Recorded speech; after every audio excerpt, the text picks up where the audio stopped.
that was basically when I was 13 or 14. That was the first contact I made with female footballers. Don't know, I had such a great bond with everyone in this club, and everyone would be so helpful with my injuries. Professionally, to where it is now, obviously it's a huge step.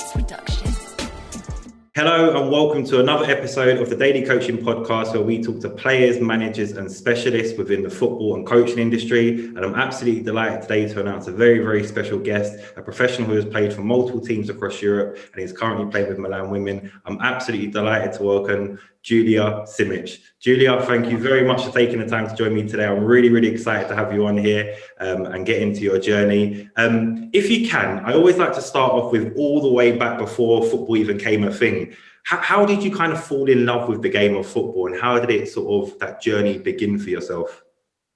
I think like when you're so young, basically 5-6 years old, you don't really think about what you're doing there, you know, you just go with your feeling, and you just, if you see a ball and everyone is throwing a ball, you might just jump in and throw it as well. If everyone kicks a ball, like it was in my case, I was just jumping in and kick the ball as well. And I think at one point, obviously you realize the ball is a bit your friend and also on the feet. So this is when I became really passionate about, because I felt like this is for me, and I really enjoyed playing football. I have an older brother. My dad is really excited about football. So it's also a bit the environment, but at the end, I think it just comes down to your passion or even not. And I felt really passionate from the beginning. Yeah, no, 100%. It's interesting because it's true. Environment is such a big thing. Like, you know, parents always try and get their children to get involved in the game of football, which is obviously good because it exposes us to it. But I agree with you. I think that you have to have a passion for it. Like, I've seen so many children who get thrown into football, don't particularly like it, which makes it so hard for coaches, by the way. But, you know, like you said, you've got to have a bit of passion. And it's crazy because when I think back to like school times, there'd be situations where there's like 30 or 40 of us. None of us are obviously wearing bibs. We're all just wearing a school uniform and we're all chasing after one ball. But somehow we all know who's on each other's teams. We don't really care, even though we know that really and truthfully, there's 29 others who will probably get a touch on the ball other than yourself. But you almost just want to go for it yourself. And it's like you said, it's that possession thing of you want the ball at your feet.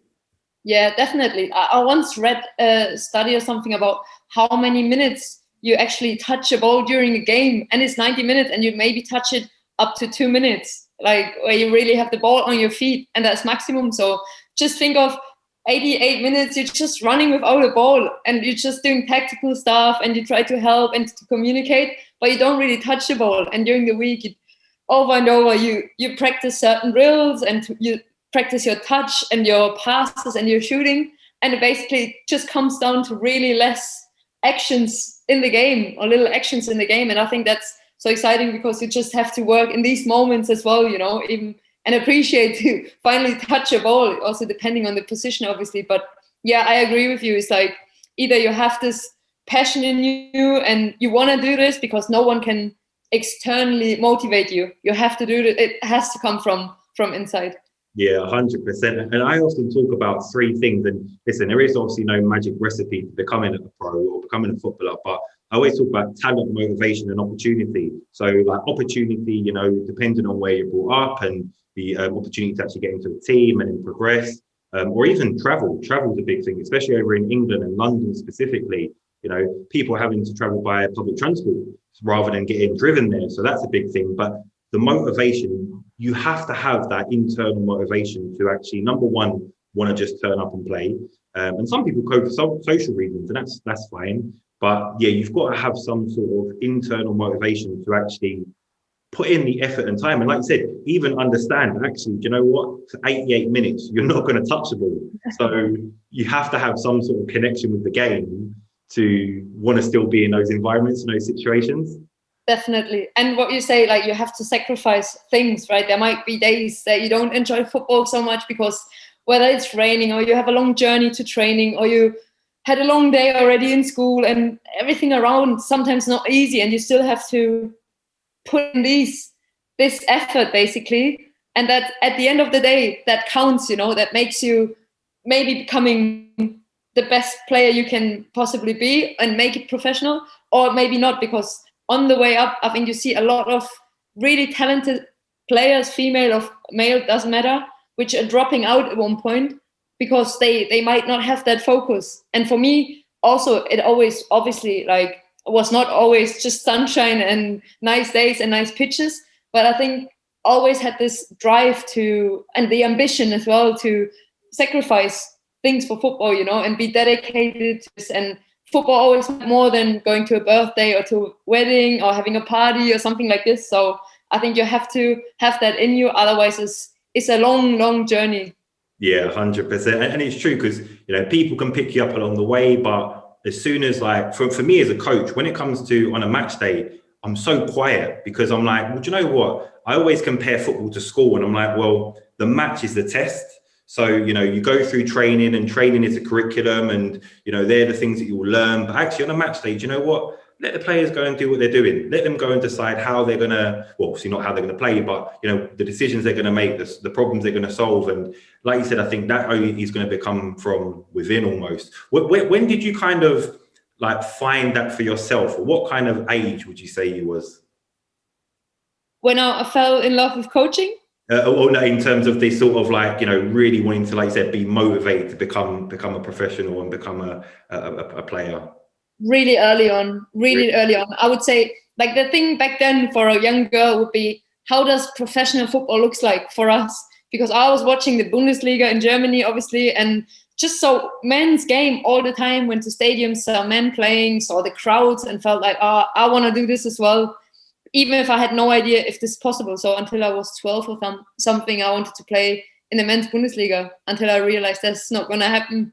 It doesn't matter how talented I am. But basically, I knew like the thing I love the most is football. And it would be a huge privilege if I can one day call it my job, whatever that means, right? And at the beginning, it took a while until I got in touch basically with like professional female footballers and saw a women's game maybe in the TV as well. Back then there was not a lot of social media as well. So it was hard to actually know what you're aiming for. But then I think as soon as you made the first caps for the youth teams and the national team and you know a bit the level you're playing at and you can do it and you're able to make it to the next level, that obviously got me through and motivated me. And yeah, I just wanted to play on a professional level as soon as possible. Yeah, no, that's quality. Because again, as you mentioned, and I always talk about it to a lot of coaches, especially women coaches who are now coaching young girls, and I say, you know, you're their idol. You know, like you said beforehand, there may not have been as many women in the game, which, you know, young girls are able to look up to and think, you know what, I can actually get to the level of where you're going to. And like you said, I mean, I saw a picture on your Instagram the other day where it was you and then the rest of the team of boys. And, you know, looking around that sort of team, you're thinking, you know, like from yourself, you know, at the end of the day, you're just playing football. And like you said, you know, if you love the game, you love playing it no matter what circumstances, environment you're in. But it must have been so hard to look around and go, you know, well, they're going on to here or they're going on to there. Where's your pathway and how do you go on? Well, you mentioned as well about a women's match which you watched. What was the first women's match which you actually got the opportunity to go and see? I think that was basically a World Cup. I think it was in 2003. I think it was in the USA, and the German team won. So that was basically why it was maybe streamed as well in German TV, because normally the even from the national team, the games would not be live on TV. So it was so hard to actually find a women's game, even if you would look for it proactively, you know. So I don't know, I didn't even look for that. It just, I zapped through the TV channels and then it appeared. And yeah, basically that was when I saw, okay, that's the level. This is how it looks like. And this is the level I'm aiming to play at one day. And I saw for the first time, okay, they're really physical. They're really in a good shape and they can actually play a ball, you know, because you would just hear, it's so rare that girls would play football. And I would just play with the boys all the time. So for me, my reference were the boys in my age. So it was also hard to know, okay, how good am I compared to females in my age group, you know? That was basically when I was 13 or 14, that was the first contact I made with female footballers. Wow. And it was, for me, it was not a big deal because I love to play with the boys and I felt like one of them. That made it a lot easier for me. But at the same time, when I think back now, I could not really, let's say, train on certain or specific areas where I could maybe hide at the boys, because they would do their work for me sometimes and pass me the ball because I was a girl and I was kind of protected sometimes. That doesn't mean I didn't work, but in a certain way, when you're one of 20, you can't hide anything, when you're the only girl, they might be like, okay, maybe she's not that physical, but at least she can the ball, So that's something might have been a big advantage for me to play with the boys, but in certain areas I would have liked to know a bit earlier what is the level I'm aiming for.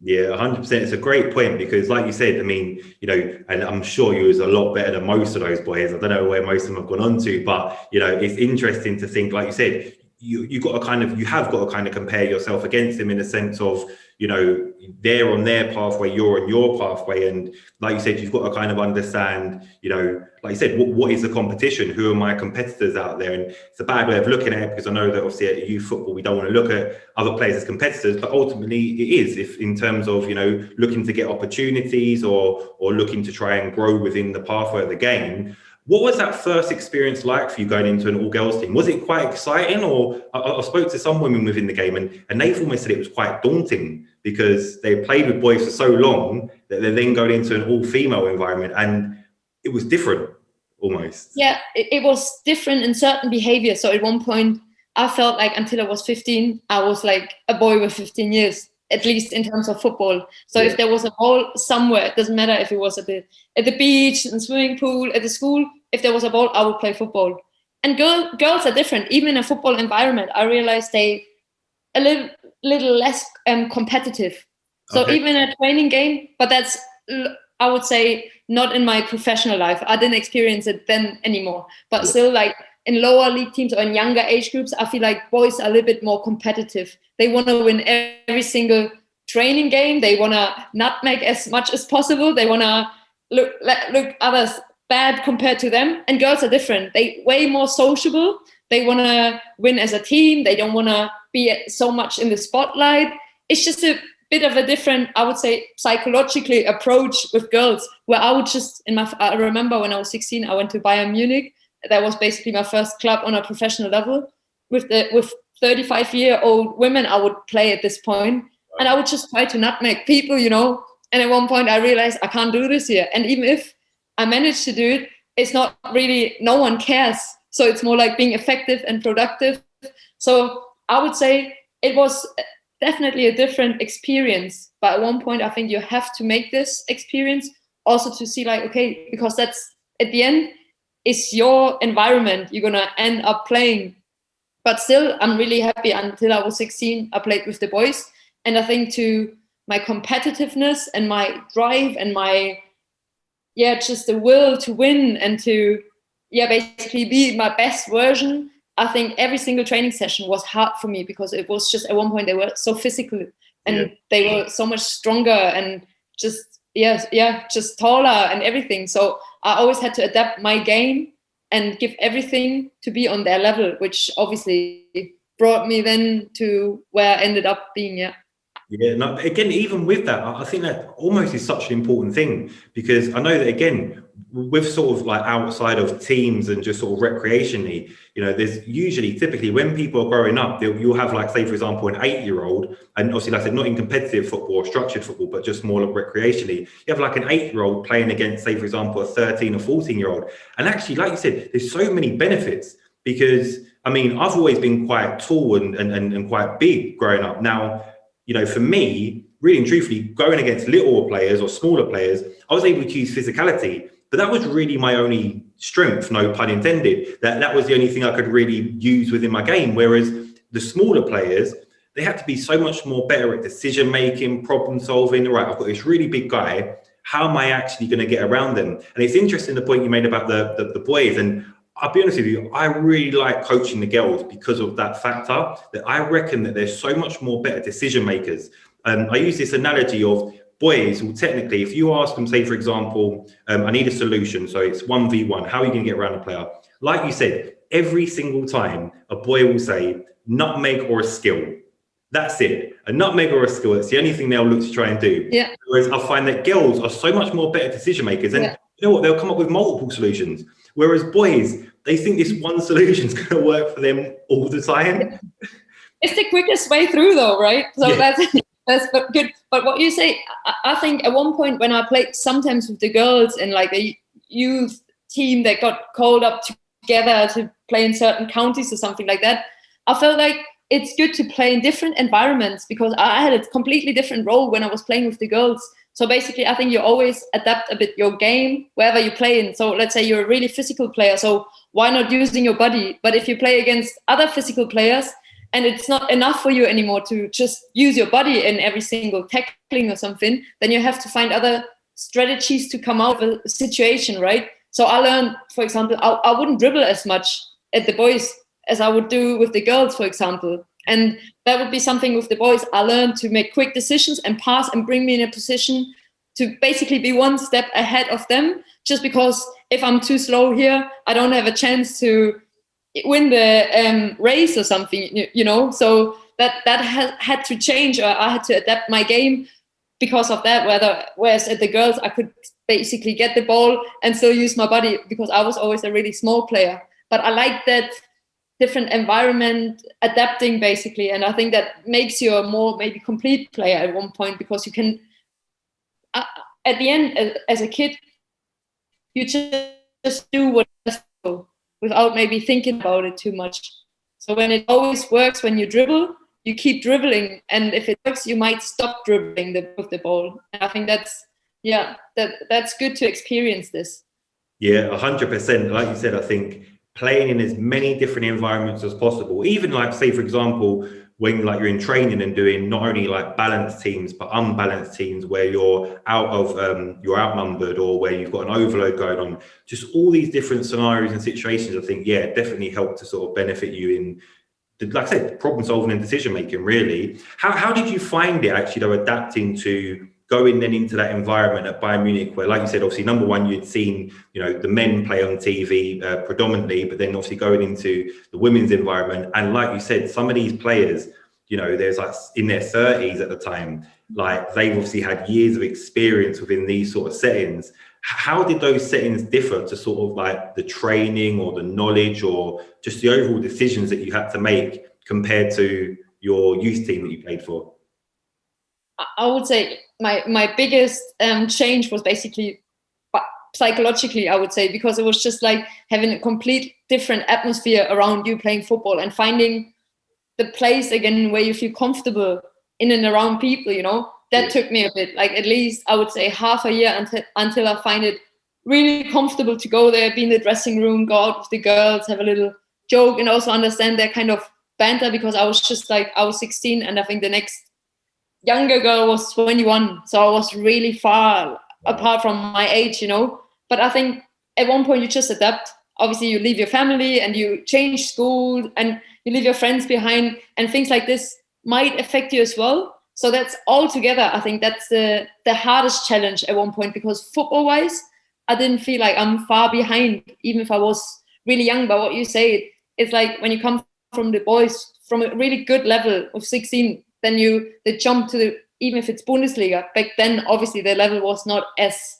it is now. So the game developed a lot physically, technically, but also, and that was maybe also my biggest jump was tactically, because all of a sudden you had 3 or 4 coaches also like thinking about, don't know, match plans and tactical things. Obviously I learned something a lot at the youth national team, but still doing it every day, and also going to the gym now 3-4 times a week. That was just like physically you had to grow and adapt, and that obviously takes a bit. But just from the pure or raw football side, it wasn't that big jump. So I could still play at this level. I just had to adapt a little bit my game and not make as I did with the boys, because people would tell me, look, you're not doing this here, okay? We tried to score and win a game, and we're not trying to be unproductive, but good looking, kind of, you know. So I had to change my game a bit, but I think that's kind of a process where you just at one point realize, okay, this is working, and I have to stop other things, otherwise I'm not gonna play here a minute.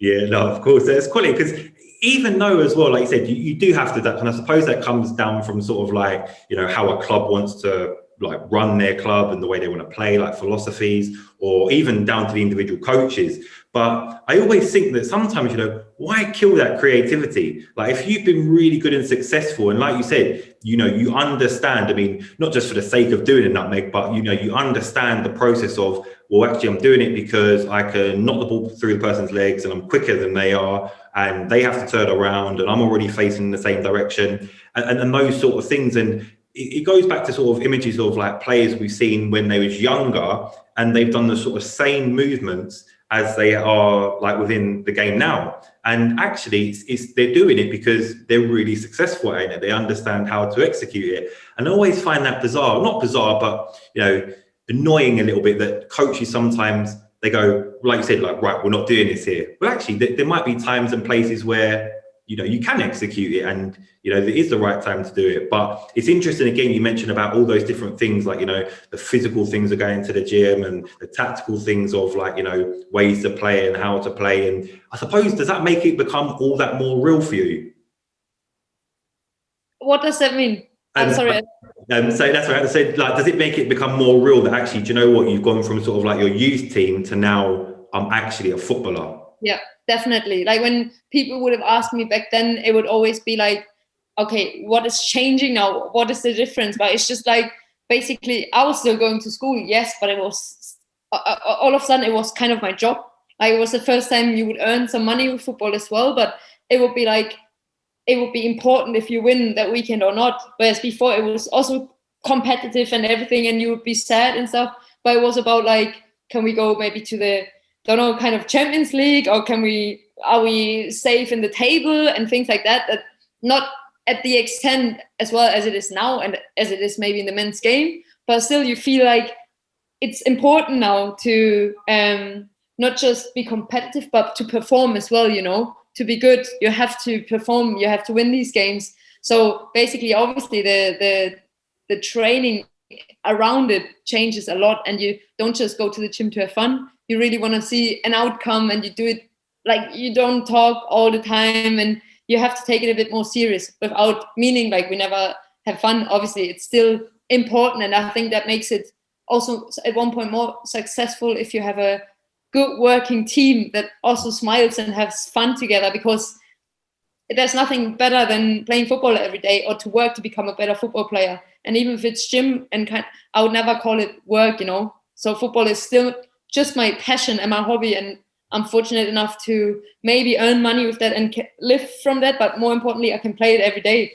And that's even back then, I've never felt like you have to do it. I always felt like, oh, I can't wait to go after school to go to the gym and have training after that or something. So my whole day and my whole life would always focus on football, but it never felt forced. It always felt like, okay, finally we can have a game again, or finally we can be on the pitch again.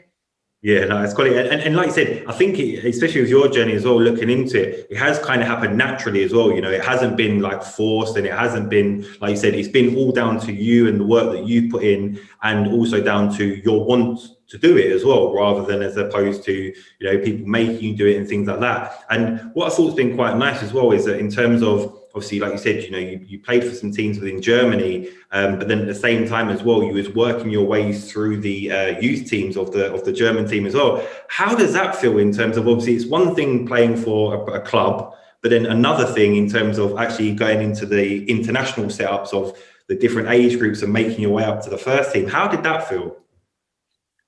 Always great. Yeah, definitely. It was always cool to, for example, a lot of times you could skip school a bit and go to a camp, right? So, with the under 15, we already would fly to Canada or to the USA, and we would have camps there and meet and play against really good nations. And you would see so much as well from different countries, from different cultures, to also see a different kind of football culture. And just playing these games, obviously, it's always cool as well to represent your country and to hear the anthem and all that environment that's crazy, but also just to experience so much through football, and to also see, okay, people are coming from a complete different background, in a complete different environment and culture, and at the end they maybe have exactly the same life like I have, in terms of their focus, in terms of they go to school, they go to training every day, they love to play football, and at one point you just meet and play against each other.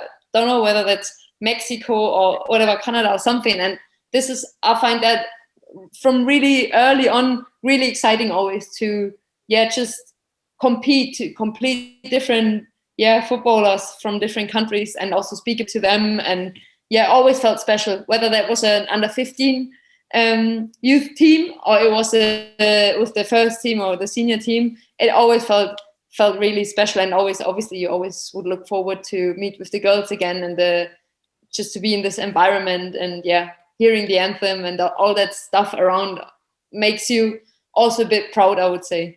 Especially as well, where you mentioned, like you said, you saw the women's game of Germany playing on TV, and then obviously now you're in that situation. And also going back to even the part where you were saying about, going from a boys team and thinking, what level am I at? How do I compare myself to other girls, in my age group? But not only that now, but you're comparing yourself to other girls worldwide as well, not only in your league, but across, the whole nation. And obviously, as you've gone through that youth league or through the different age groups of the international side of things, what was the championships like? I think it was at under 19s, was it? Yeah. Yeah, how did that feel? And what was that like, going through and using that as a bit of, again, another recognition of how good you actually are? Yeah, no, that was really cool, because obviously winning something and winning a title is always gives you something back, right? And then obviously it gives you confidence as well for other things that are waiting for you. So you feel like, okay, we're basically one of the best teams and we can compete with almost everyone. So it's just, boost you through the next development stage, I would say. And obviously with football, there comes a lot of stuff from the mental side as well. If you that kind of player, or maybe not, because you just have to also believe in yourself, right? And so much is, even the littlest things on the pitch has a lot to do with your head. And until you realize that, maybe that takes a bit of time, but the more confident you are, it was always, I was always a player. I thought and still think a lot when I'm on the pitch, right? If there are a couple of actions that don't go well, like you start questioning little things, and you have to bring yourself back in this game and then into this healthy mindset to actually perform at your level, right? And you have to find different strategies how to do this. So obviously confidence is such a big factor. If you feel like, hey, I want to have the ball, give me the ball. And sometimes you're in this kind of flow where you just work and you don't even know why, and it's just happening and everything is working good and it's always successful, whatever you're doing, right? And you always know what to do. And sometimes you feel like, today the ball might not be your best friend, but you still have to find a way to go through this game and to manage to not completely embarrass yourself and let the team down. And you don't also want to get subbed, so you have to find a way to bring yourself to this game again and to your performance level. So I would say, obviously, these little things where you would win titles or just also win games, I think that was always important to feel like, okay, I'm in a really good team and I'm also playing. And that means, like, you have to have a certain confidence as well, because you manage to get your place there, and that means something. And knowing this also brings, I think, quality back on the pitch. Yeah, no, 100%. And that, like you said, that psychological thing is such a big factor, because let's be honest, if we strip everything away, it's just another game of football. Something you was doing from when you may have been 5 years old to, where you are at that moment in time. But the psychological part comes when obviously it's, in front of fans, it's in a final, it's when you're around your teammates who, like you said, is the ball going to be your friend today? Are things going to connect on the pitch? Or, like I said, is it even raining? How's that touch going to be when the ball's coming in towards you? So it's true that psychological thing is such a big factor. But at the same time as well, I do think that massively, like you said, if you can kind of find your way around that sort of psychological barrier almost, that it can almost set you up for more successes in the future. And obviously I know as well that, like you said, you've won cup competitions, you've won league title as well. And do you think that kind of the under-19 championship kind of almost pushed you in the right direction of knowing and how to sort of deal and cope with those situations? Yeah, I would say definitely every single part is like a piece of the puzzle, you know. Yeah, like when you say it's just another football game, yes, it's just another like tournament, or it's just another, not want to sound arrogant or something, but it's just a title, and the next day basically you still maybe a bit tired from the party or something, but after that you have to work again. Like no one will say, oh yeah, 3 months ago you won something, or you just, and that's the cool thing with football. Sometimes it's a disadvantage, sometimes it's an advantage, but it's always moving on. You can never lay down and say, look, I want this and this, I'm on this level now and it's just flowing now. You always have to work so hard, I would say, and keep improving and keep finding always the best version, because even yesterday was maybe 100% looked like this, and today the 100% might look a bit different, just because you're not able to bring everything on the pitch that was there yesterday. But it's still important to keep going, right? And that's something, that's the cool part of it and the exciting one as well. But I always thought of every single game when I lost a bit the track, right? I always thought, okay, why am I doing this? It's just because I love it so much, and just finding the pleasure or the joy, actually, like playing these 90 minutes where you work like every single day in the week to do it, and then feeling stressed and having fear and being scared and feeling, I don't know, yeah, just stress from maybe people outside, and you also feel the pressure, and then you want to show everyone, don't know how good you are or at what level you are, and then all of a sudden friends or parents or whoever is watching, or it's a TV game live streamed by whoever, then you feel like, calm down, honestly, just breathe and try to enjoy it. And that's all you can do. You can't do more, right? But if I always felt like I regretted if I felt stressed and couldn't perform because of that, you know. And at one point I felt like, hey, such a privilege. Just try to enjoy it, and then you might be the best version of yourself because you're doing the right things for the right reason, and not because you feel, oh, he's looking or they are watching me, so I have to do this and this. And yeah, I think that's always the best way to manage you back in the game. Yeah, 100%. And it's true. Like, it's so funny because it's easier said than done. But really and truthfully, if you win a game, you'll forget about it instantly and you'll think about the next game. But if you lose a game, like you said, you're thinking about that for days, which is funny because ultimately the people around you, like you said, friends, family, they've forgotten about it. But it still dwells on our mind because we're thinking, yeah, but we lost the last one. Yeah, but what about when we won the last one? We didn't think about it for this length of time. It's crazy how it sort of does sit on your mind. And I agree with what you're saying there about the sort of thing of, you know, you just have to enjoy it and you just have to think, you know what, that's one game and it's happened, and, you know, you have to just go with it sort of thing. And I think even with like, there's a big stigma in the game of football where, you know, say, for example, if teams constantly keep on winning all the time, you know, really and truthfully, they probably need to experience that loss, or they need to experience some sort of failure, because until that's experienced, you don't know how to react and you don't know how to sort of manage it and get over it and go, well, do you know what? It's actually no different to me winning a game. I'm going on to the next game, and that needs to be the next priority. So it's crazy how we dwell on the losses, but don't almost focus on the wins. Yeah. Yeah, no, that's definitely true. But I think, I don't know, with football, that's a good thing as well, basically, that every team can lose at one point, right? So it's true, though, that you have at one point, you have this momentum sometimes. You don't know why you won this game, or sometimes you don't know how you could lose a certain game, right?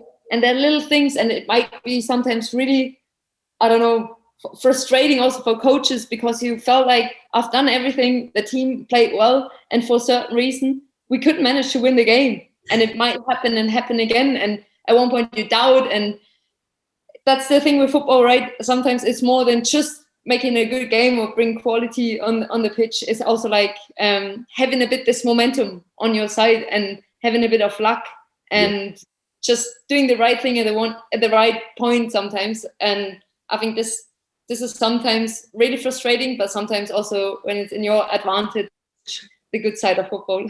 100%. Nice quality. It's interesting, like I said, it's true. Whenever luck goes against us, we're absolutely livid. But as soon as it goes for us, well, you know, just a game of football. That's what happens. So no, it's quality. So talk me through that sort of transition from going, like you said, really successful in terms of winning cup competitions and obviously a league, and then coming over to England, because obviously when you came over as well, there was a big transition for the women's game going into, the Women's Super League and the WSL2, and there was a big sort of momentum behind it. How did you feel coming across at that point, and did you know just how much the game in England was going to actually take off? No, I couldn't imagine.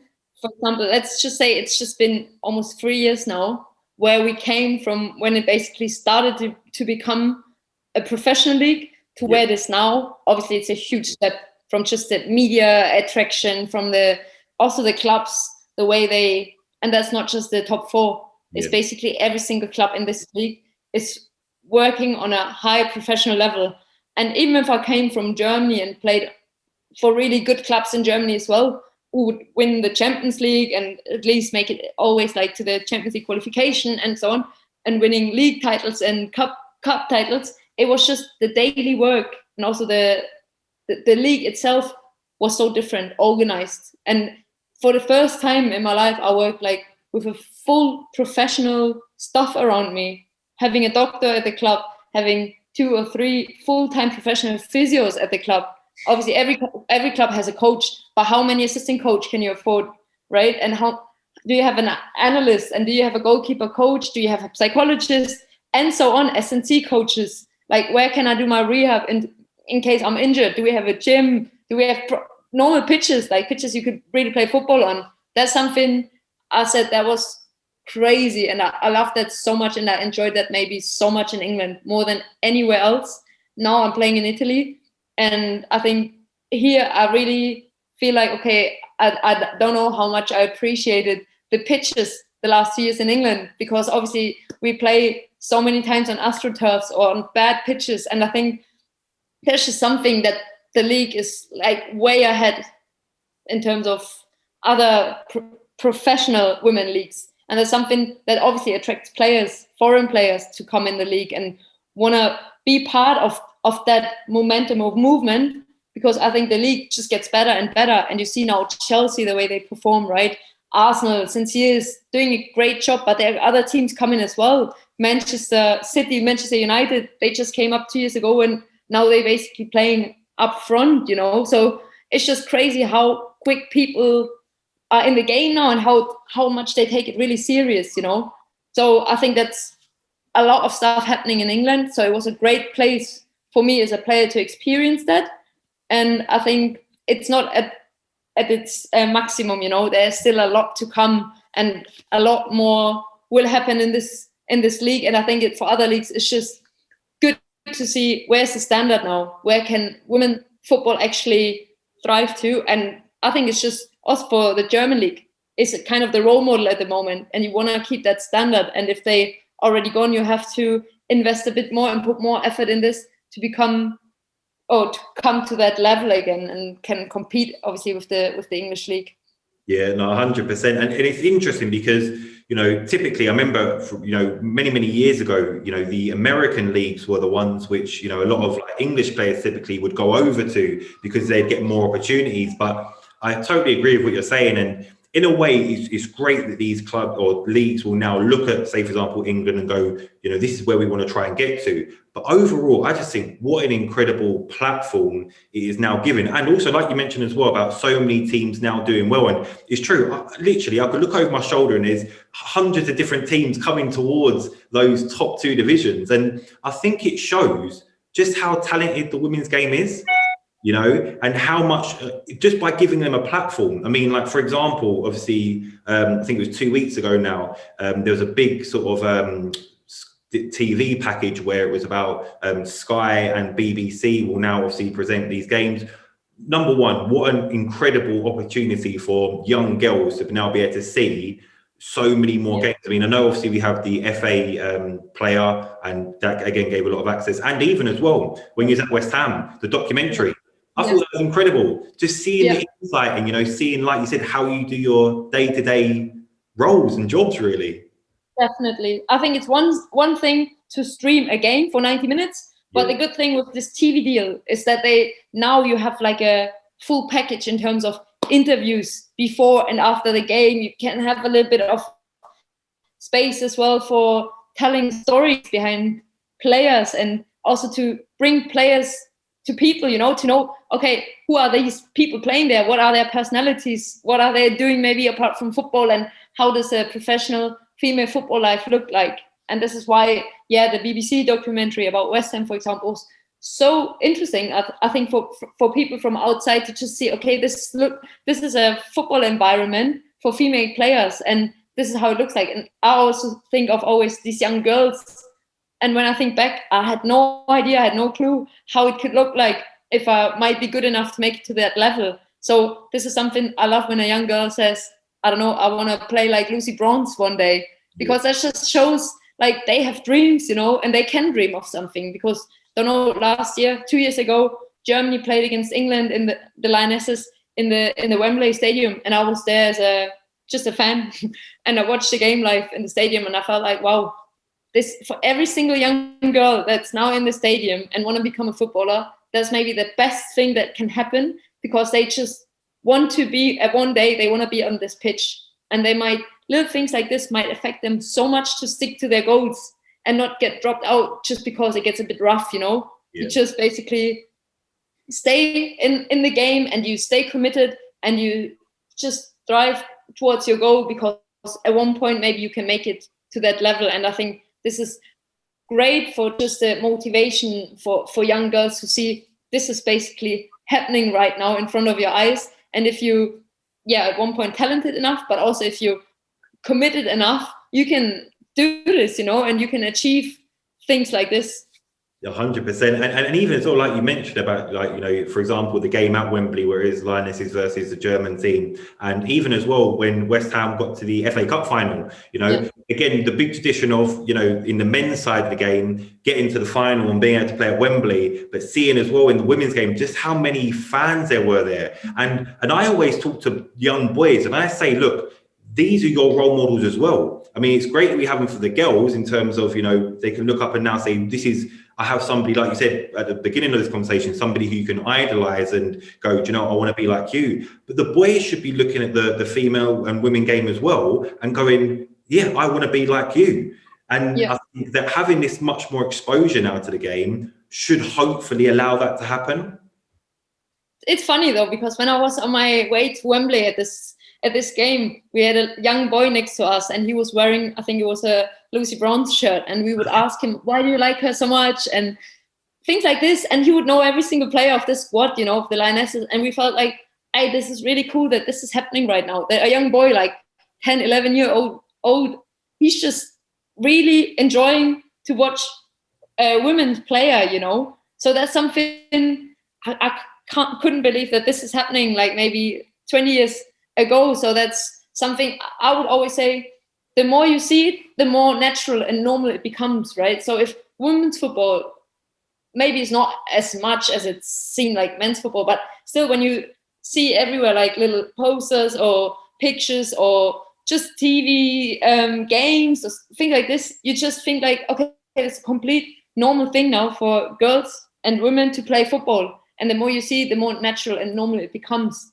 So this is why it's so important that it's also seen and it's not just happening behind closed doors and no one doesn't even know that it exists, 100%. It's interesting, actually. Do you know what? Funny enough, coincidence or what? Yesterday, I was actually round by the West Ham Stadium and I was on one of those Boris bikes. And as I was going around it, there's pictures, of the men and the women's teams. And that is what is needed because, they're both West Ham clubs. And, regardless of whether or not, the women play some games there or a few games there, they're who is representing the teams. And like you said, the more that we see these images, and I remember as well, I think it was about a couple of years ago when it was the World Cup and that Nike done a massive campaign of all the different women wearing the kits, the international kits. And it's things like that, making those sort of things the norm. And I know, again, funny enough, I think it was last week, Orlando Pride done something very similar, where Orlando Pride brought out a new kit, but then the men wore the kit as well. And it's things like that. If we can make these things become more of the norm, like you said, I mean, you know, you're classifying people as footballers, regardless of men or women. They're just footballers who we aspire to be like and want to be like almost. And I think, yeah, as you say, there's a responsibility from the clubs as well. And it's not hard because the infrastructure is there anyway. So you can make the decision if you want to have 20, pictures of the men, or if you say, okay, we put maybe 15 from the men and 5 from the women at least, or little things like this. When you had like little campaigns in the club already, just put 2 of the from the male squad and 2 from the female squad into this event.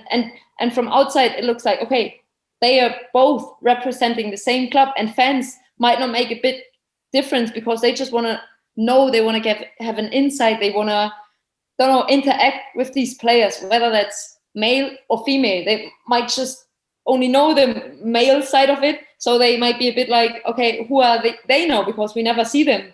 But as you make them a bit more visible as well for people outside, obviously you create something. And I think it's really important. And yeah, you can always say, yeah, the women's game is not as quick, as fast as a men. Yeah, but that's fine. Like, there are a lot of other sports that are really successful, and it's also not the same physical conditions, and people really support it. So why not doing the same with women's football and supporting these players, because they give everything to perform. And I think that's really valuable. And people, if they know us better, and it's the same with men, you sometimes just support one player and not necessarily a whole club, right? And if you don't give access to these players and these personalities and don't tell stories, you never know who are they. So I think it's just, getting a message out and tell us some stories, and people might really fall in love also with the women's game, I would say. Yeah, no, 100%. And do you know what? I couldn't agree any more with you about that point of getting to know players on an individual level. Like, we see everybody as a footballer. What are they like you said, in terms of, like I said, some of the banter. I mean, I've watched, some of the videos which you've been in and interviews you've been in before, and, you can really see your personality. Now, unless anybody goes to look at them or has access to them, how are they going to know what you're like? And, even again, through your Instagram page, you have, well, number one, you have a master's within sports, and, you are a coach, and also you have your own coaching setup. Knowing the sort of inspirational work that you do, it's not shared enough. It's not being vocalized enough, when actually you're making such an impact on so many people's lives, boys or girls, but it's not being shared enough. And people having to almost go in and look for that information without, if it was in the men's game, let's be honest, we'd see it all over a back page or something like that. But yeah, talk me through sort of some of the stuff that you are doing, because like I said, you seem to be doing everything. You've got so much knowledge as well. So yeah, basically, I think, and that's my biggest passion next to playing football, is like, it's my kind of football academy I created 2 years ago, and it's kind of for the girls without discriminating boys. They can always join as well, and it happens. Like when I do girls, I never want to call them girls only camps. I just call them girls camps. But if a boy comes, of course, like for example, I had so many camps where there were 30, 40, 50 girls, and there would be still 3 or 4 boys attending. And I loved it so much, because all of a sudden, when I was at that age, it would be always like, come on, boys, and Julia.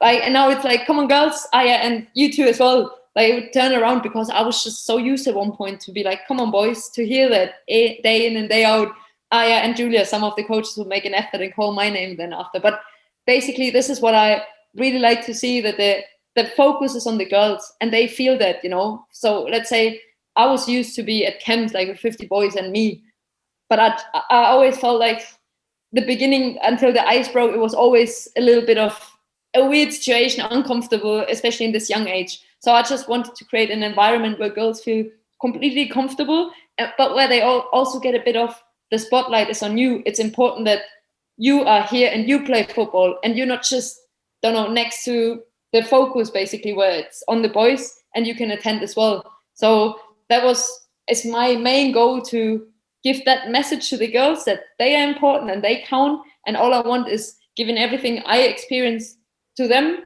to enable them to maybe go and become the best version of themselves, whatever this means, right? If that's a professional level, but maybe they just have a really healthy and sporty life, and they also might want to do another sport at one point, which is absolutely fair. I just want to commit them to do sports and be active, you know? And I think football is for so many aspects, it's such a great sport, you know, because it's such a big social side in football as well. And especially the girls, they love that so much. So with this football academy, this is something I want to put all my focus after playing football. And also I felt like at the beginning, I didn't know, am I a good coach? Am I good enough to stand in front of other young players? And do they even listen to me? And I think that's something where you put yourself in a bit away from your comfort zone, right? And in an uncomfortable situation maybe, and find out, is this something I want to do and feel passionate about? And from the first day on, I felt like, yeah, definitely. I could keep talking about football, and I could correct, just when I see it, I want to correct them, I want to help them, and I want to just share at least what my football life gave me and my experience taught me. So yeah, that's definitely something for the girls, to also give them opportunities to play football. And obviously, yeah, me being the coach feels the right place for me to do that. And yeah, obviously, you know what I'm speaking about as a coach as well, but it's just so satisfying if you feel like after a training session, they actually learned something and I made this happen, kind of. Yeah, no, honestly, it's class to see. And I think, like, you know, it goes back to a few early points. So the inspirational factor of, you know, again, having that person to look up to. Like I said, some of these girls may become players, some of them may become coaches.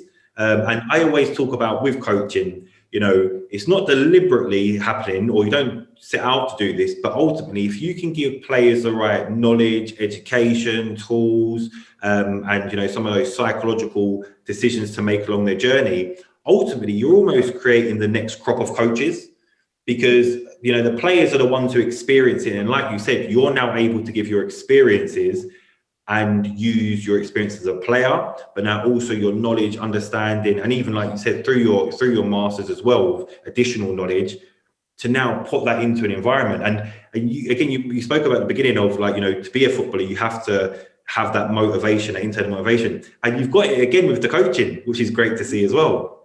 Yeah, no, definitely. Obviously, yeah, when I studied sports science, I always felt like, because there's so many different topics, Yes. so many different areas, and not everything is for you. And that's kind of the way I think you naturally make when you go through your studies, and then there comes the master. And I was, for example, always passionate, also due to my history of injuries. I had 2 ACL injuries. I ruptured my syndesmosis ligamentum in my foot. So there were different, I had 4 or 5 surgeries, and maybe some of them could have been prevented, but just me knowing more, or people around me knowing more about the prevention side, right?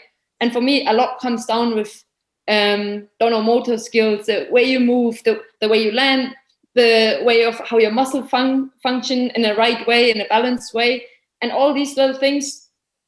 I think they sometimes there's not enough focus on them during a training week, because coaches sometimes just see the football side and the tactical side. But in and around this, you have so much time, especially now in this professional leagues, but also to prepare these young players to go there and not be injured all the time, you know. And that's something, this is why I made this master in this area in kind of injury prevention, and wrote my master thesis about ACL injuries in women's football, which is way too much happening, right? Everyone knows that. It's like a disease. It feels like there's a women's football disease.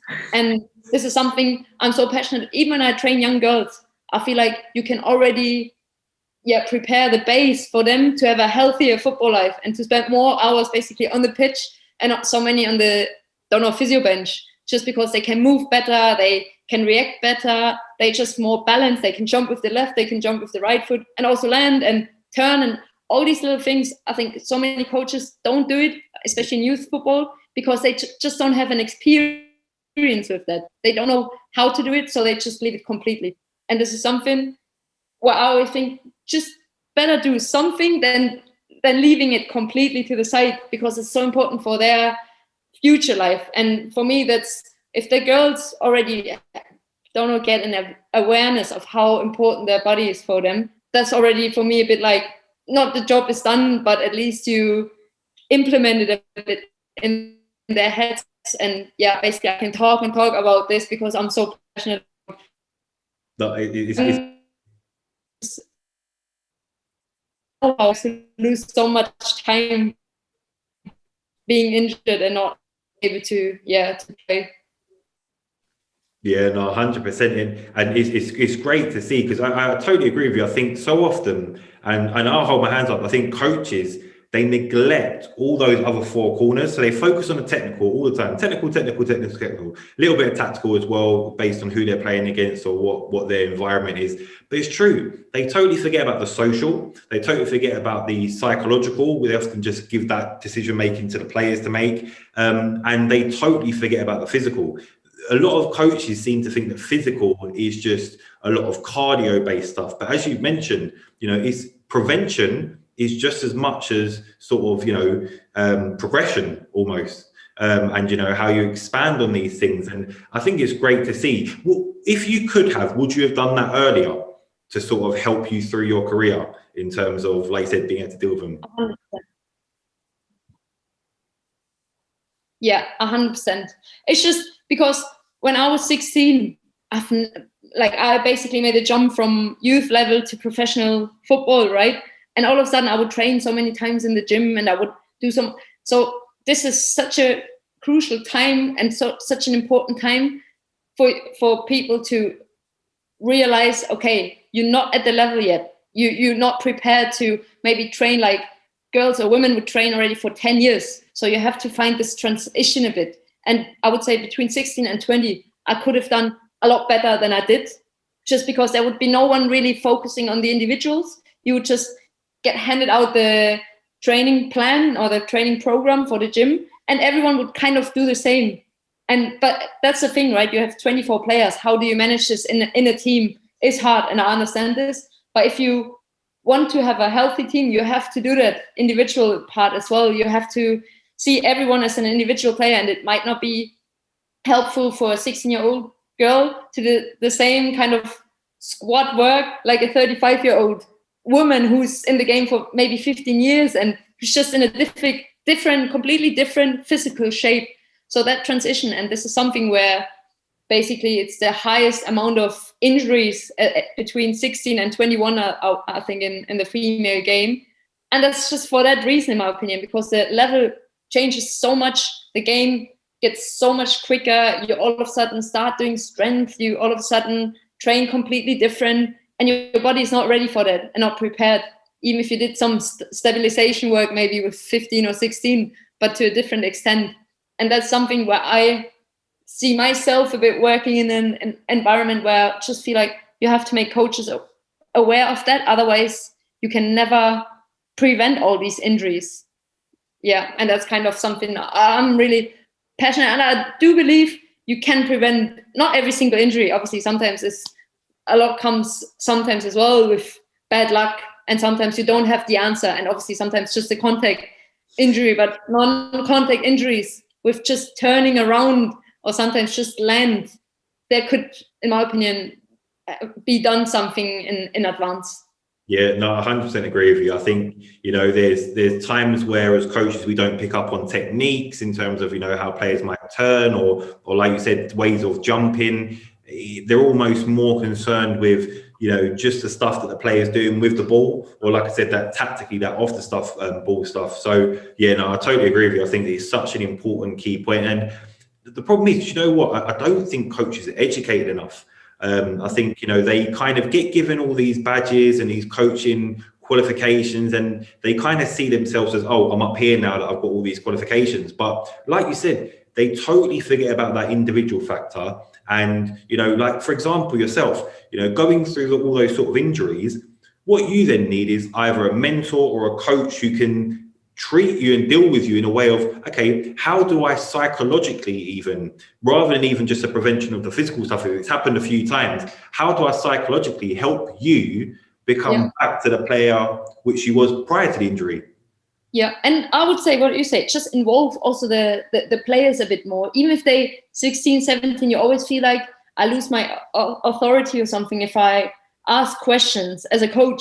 But that's not true, in my opinion. If you give the players a voice because they just know their body the best, obviously you have maybe some players you have to push a bit more, some you have to maybe slow down a bit more, but most of them know their body better than you might know their body. And if there's someone that says, hey, look, I'm done, like my legs are dead, I don't feel well, why would you force this player to train? When you think of the bigger picture or the longer run, you might lose this player for a lot longer, as when you just give these players a little break maybe into certain periods. And for me, it comes a lot with, that's for me, individual management as well. Ask players and ask them how they feel, and maybe not every day, but from time to time, and involve them a little bit in the process, because you can't just look through the body and you can't see the muscle if it's tight or not. The only person who can sense it is the player, but you have to really give them a chance to talk to you and also to take it seriously, you know. But when you just, how can 24 people train exactly the same day in and day out and feel the same on a Sunday? It doesn't work like this. But this is something where you have to maybe put in a little bit of extra time.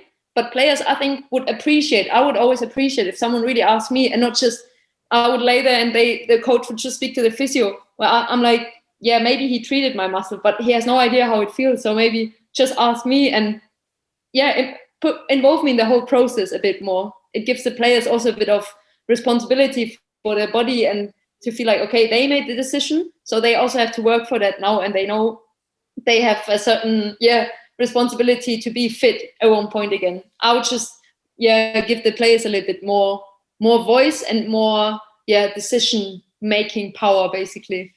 Yeah, no, 100%. And also as well, in getting to know your players, it creates a positive environment, because it creates an environment where, like we said, it's not all just one direction, the conversation and the input and the actions, but actually it's going, you know, in a positive way, backwards and forwards. And like you said, ultimately, the thing is as well, is it's funny because I often tend to think that, you know, for an early stage of a coach's journey, they go through this motion of coaching. They start to take charge of a team potentially within in a sort of more elite standard, and they become a manager.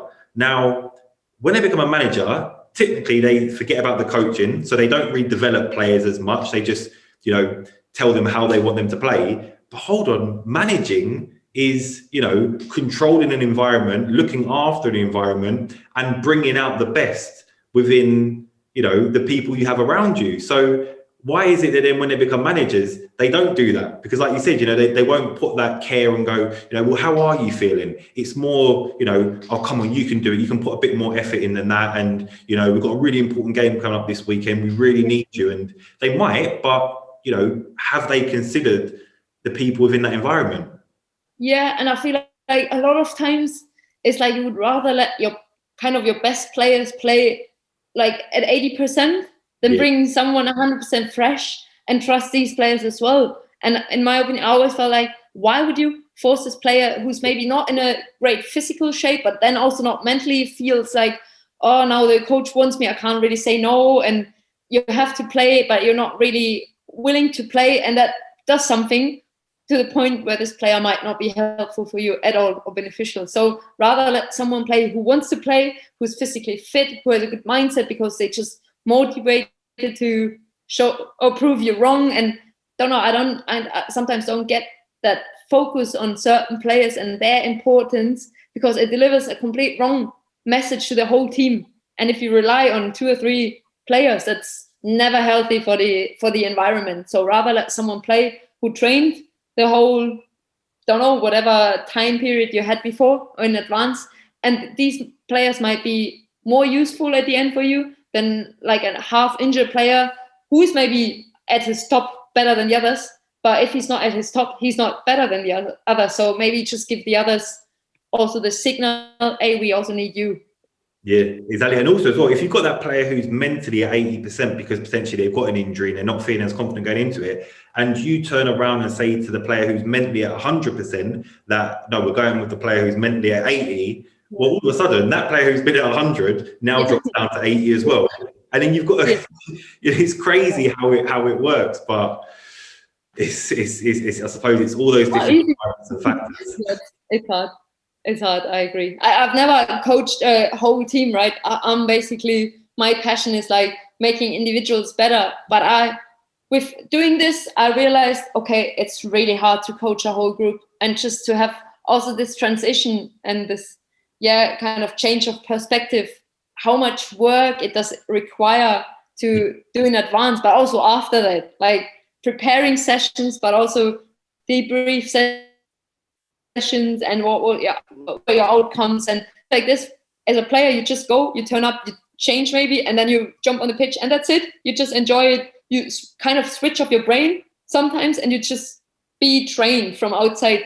Whereas the coaching side, I think you just realize that when you actually coach, how hard it sometimes is to manage a whole team and being okay, doing things that are okay for everyone, because you can never do that.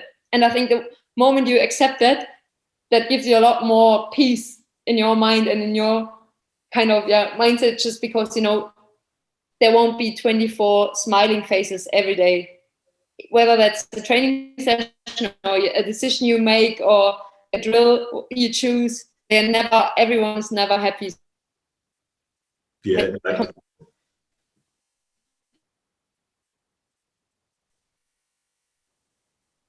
Yeah, no, 100%. And also as well, what's funny about that is that even, and I've noticed this through coaching as well, that even the ones you don't think you're impacting, like in like, intentionally, they're being impacted. And, it may be the smallest of things, but, whether it's like something you've helped them with technically, or whether it's something psychologically, or even if it's just socially or mentally, that there's little things that even when you don't think you're intentionally helping a player, that actually you have had quite a big impact. So yeah, it's such an interesting sort of way of looking at things. But, listen, Julia, you've had an unbelievable career, I think in terms of, your transition from Europe to then obviously over to England, and obviously now into Italy. And then also as well, just through hearing how you speak and the knowledge in which you have, like, I think it is so inspirational. And like I said, not only for girls, but for boys as well. And I think it's going to be so interesting to see you when you do go into more of that coaching element of things, and how many more people you inspire. But if you could leave one legacy or one impact on the game, what would that be for you? I don't know. I always think like, I'm always happy if I hear voices from former teammates when they were like, my nickname is Sitchi, when they say, Sitchi, we really miss you here because you always brought a smile to the dressing room or something. Obviously, that's not the football side of it, but I was a couple of months as well at West Ham. I was injured, and at one point I felt like, okay, what can I actually give to the team if I can't be on the pitch with them? And I felt like, okay, I have a different responsibility than for the girls as well, because I felt like, I had such a great bond with everyone in this club, and everyone would be so helpful with my injuries and so motivating and supportive, that I felt like, okay, at least I have to be my best to give something. And then this is why I still feel like, okay, that was something I'm not saying I was proud of, but kind of felt like, okay, the girls appreciated having me still around, even if I wasn't helpful really on the pitch, but just having that kind of good environment in a sometimes stressful situation. I think that also brings something to the team and to the environment, and that players feel comfortable, because I always think like the more comfortable you are, and we had 14 different nations at West Ham, the better you can perform. And everyone had that feeling of, I'm away from my family and I don't have this social environment here. So at least you have to feel like, this is my family and this is my comfort zone, and I want to go to this environment and be there. And we went there earlier than the training would start, and way earlier, and always stayed there longer than when we actually could go home. And that showed a lot to, our team spirit. And I think that's also something, obviously you want to be a great player and you want to score goals and you want to make an impact to a game. But then that was my experience from England. Basically, it's so important to have a working social environment going on in the dressing room as well. And I think that was, for me, it was the best team I've ever played in terms of that relationships between each other and the way we would like to behave towards each other and help each other and support each other. So that was something I would definitely take as a coach and try to implement in my team with good characters, that they just want to work together and kind of win and compete together. Yeah, no, I love that, because technically when you typically think that, you think, like I said, personally, I think you've had a massive impact already and will continue to on, like I said, so many young girls and boys within the game. But like you just mentioned there, it's an interesting way of putting it as well, the impact that you have on your teammates. And, like you said, being in those sort of situations where, if you are injured, I can imagine, I say I can imagine, I don't want to imagine, but like the sort of thoughts you'd be thinking of, they're on the pitch, but, like you said, what is now my responsibility and role? And to know that you've had still such a big impact on that group of players, I think not only boils down to sort of, the evidential thing of you've had an impact on that group, but also down to your character and you as an individual. And I think that taking all football things away from that, like I said, the impact you're having now within sort of your coaching, and also the impact as you as a person in that group, just must make you feel like, you completed it, but, wow, sort of thing, because football things aside, it's just you. And that's it's always been from a young child up to now. And it's just you almost putting your blueprint and your footprints on the game.